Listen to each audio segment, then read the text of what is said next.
En el sunset místico, flow divino, Radha y Krishna, un amor que es genuino.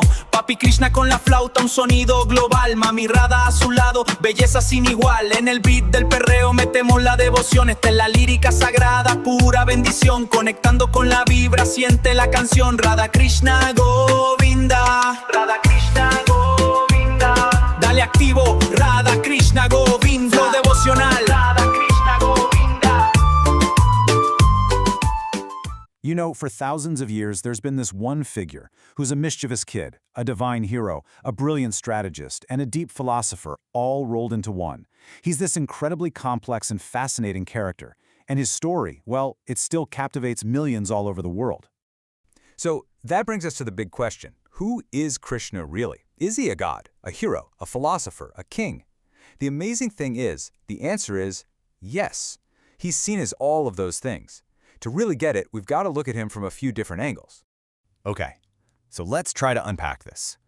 To really understand who Krishna is, we're going to look at his identity through 3 different lenses.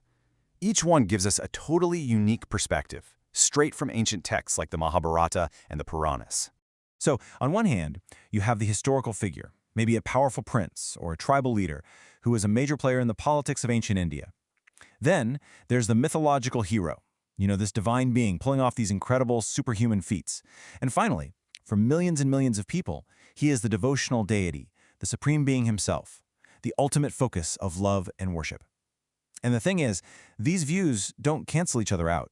They're more like layers of a really deep and complex identity. For a lot of people today, all 3 of these ideas are true at the same time. Now, let's get into the image of Krishna that so many of us know and love, the divine hero whose whole life is this series of leelas or divine plays. And these aren't just cool stories, they're actually teachings, all wrapped up in myth and magic. So let's go to the village of Vrindavan. This is where Krishna grows up. He's this playful, super charming kid who is famous for, among other things, stealing butter. But underneath all that mischief, he's hiding a secret of just unimaginable power. There's this one incredible story where a powerful, arrogant god gets angry and unleashes this torrential, week-long storm to punish the villagers. And what does this little kid do? He just calmly walks over, lifts the entire Govardhan hill on the tip of his little finger, and holds it up like a giant umbrella, protecting every single person and animal in the village. And right there, that's the deeper meaning of the story. It shows that Krishna's power isn't about violence or brute force. It's about a kind of protective, loving grace. He's the ultimate protector, the one who will literally move mountains to keep his devotees safe. Every single part of how Krishna is shown is just packed with symbolism. You see that peacock feather in his hair? It's not just decoration. It represents the beauty and sacredness of all life. The music from his flute, that's seen as the divine call of God, pulling every soul back to the spiritual path. And the cows he's always around, they stand for gentleness, purity, and living in harmony with nature. But here's the thing. Krishna is so much more than a playful hero. He is also a seriously profound philosopher. And to see that side of him, we have to go to a completely different scene, a massive battlefield, Kurukshetra. This is the stage for one of the world's most important spiritual books, the Bhagavad Gita, where Krishna steps into the role of the ultimate guide. So picture this. The great warrior Arjuna is about to fight a terrible war against his own cousins and teachers, and he's just paralyzed with doubt. Krishna's advice to him revolves around this one core concept, dharma. Now, dharma isn't just a list of rules. It's your own personal, intrinsic duty. It's the right path that you are meant to walk to help keep the universe in balance. It's all about finding and fulfilling your unique role in the world. And your dharma is tied directly to karma. Karma isn't some cosmic punishment system or fate, it's the universal law of action. When you perform your dharma, your righteous duty, you are literally shaping your own reality. It's the idea that the choices you make, the actions you take today, are what build your tomorrow. And this all boils down to one of the most powerful things Krishna ever said. It's basically a call for radical authenticity. Following your own path, your dharma, even if you mess up along the way, is so much better than being a perfect copy of someone else.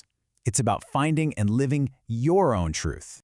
Now, as you can imagine, teachings this profound didn't just stay put in ancient India. Oh no, Krishna's stories and his philosophy have crossed borders and centuries, creating this huge, lasting legacy all over the globe. I mean, his cultural footprint is just immense. Of course, He's a central figure in Hinduism, one of the biggest religions in the world. But it goes way beyond that. His teachings have seeped into global philosophy. They've inspired countless works of art, dance, and music, and they found a really powerful home in modern spiritual movements all over the planet.